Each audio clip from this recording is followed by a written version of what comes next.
conhecia. Deus já olhava por nós e Deus já traçava os seus planos para as nossas vidas.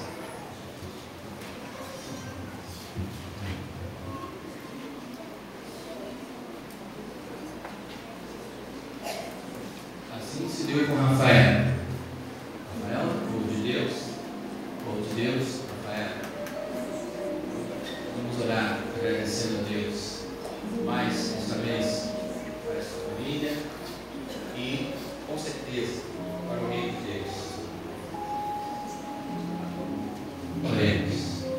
Querido Deus, amado Pai, nós louvamos o Teu nome, porque Tu continuas sendo Deus dos milagres, o Deus da vida.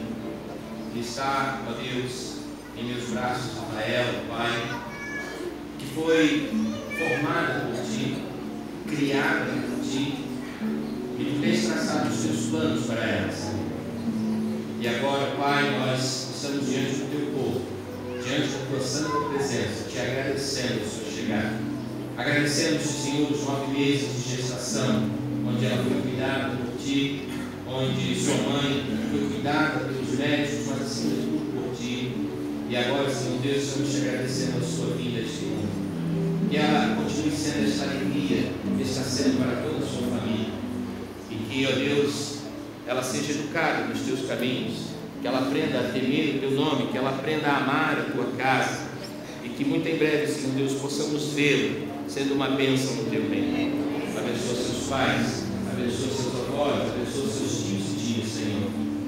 Toma em Tuas mãos mais uma vez. É a nossa oração em nome de Jesus. Amém.